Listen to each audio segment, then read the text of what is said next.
Let's talk about happiness. It's something we all want, right? We chase it in different ways through our jobs, relationships, hobbies, or even by just trying to survive the daily grind.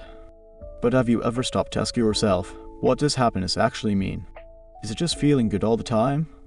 Or is it something deeper? Philosophers have been asking the same question for centuries. Today, let's take a closer look at some of their ideas and think about what they might mean for us in our everyday lives.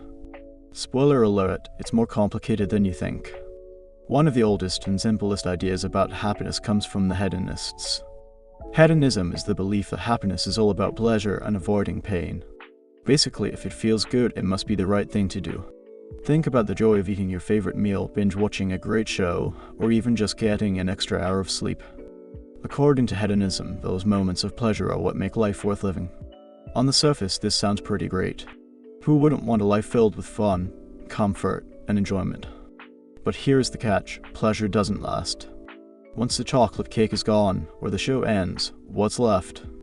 Philosophers like Epicurus, one of the most famous hedonists, actually addressed this problem. He didn't believe in reckless indulgence, like partying all night or eating sweets until you're sick. Instead, he thought happiness comes from simple pleasures and avoiding unnecessary desires. Epicurus would say, sure, enjoy your cake, but don't rely on it to make you happy every day. But even with this refined version of hedonism, there is still something missing. Focusing only on pleasure, even in moderation, doesn't seem to account for the deeper feelings of fulfillment we crave as human beings. Pleasure can be fleeting, and chasing it constantly might leave us feeling empty over time. Let's move from fleeting pleasures to something deeper. Aristotle believed that happiness isn't about quick bursts of pleasure. Instead, he thought it's about living a life of meaning and purpose. He called this idea eudaimonia, a fancy Greek word that translates roughly to flourishing or living well. For Aristotle, happiness is more about being than feeling.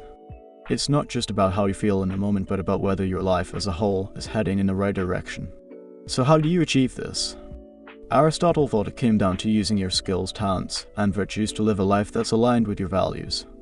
Think about it, if you're passionate about music, happiness might come from practicing your instrument, improving your skills, and creating something meaningful. If you're a teacher, it might come from helping your students grow.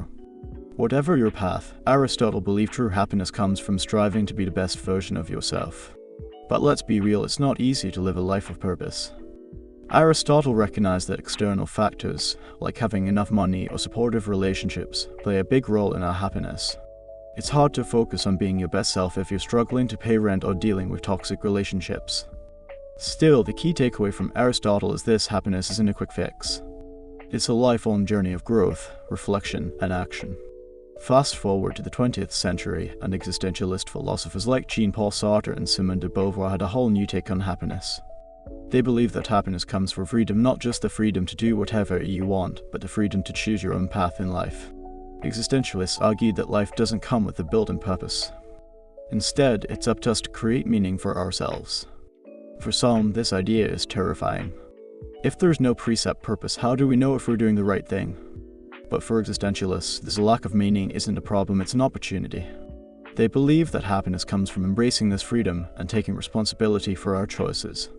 This might mean taking risks, facing uncomfortable truths, or making decisions that other people don't agree with. But in the end, it's about living authentically, whatever that looks like for you. This idea might resonate with anyone who's ever felt trapped by societal expectations. Maybe you've been told to follow a specific career path, or that success looks like buying a house and starting a family. Existentialists would say, forget what other people think. What do you want? What makes your life meaningful? So, where does that leave us today? In a world filled with social media, hustle culture, and constant comparisons, happiness can feel harder to define than ever. Are we supposed to find it in fleeting pleasures, like scrolling through TikTok or buying the latest gadget? Or should we be aiming for something deeper, like Aristotle's idea of fulfillment or the existentialist's notion of freedom? Truth is, there's no one-size-fits-all answer. Maybe happiness is a mix of all these ideas, enjoying life's small pleasures while also working toward a sense of purpose and staying true to ourselves.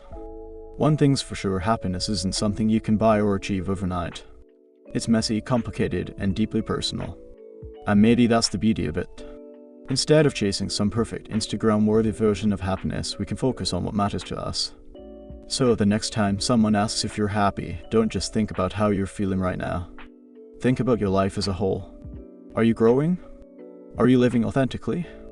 Are you finding meaning in your day-to-day experiences? If the answer is yes, then maybe, just maybe, you're on the right track. And if not, don't stress. Happiness isn't a destination, it's a journey. Keep exploring, keep learning, and keep figuring out what it means to you.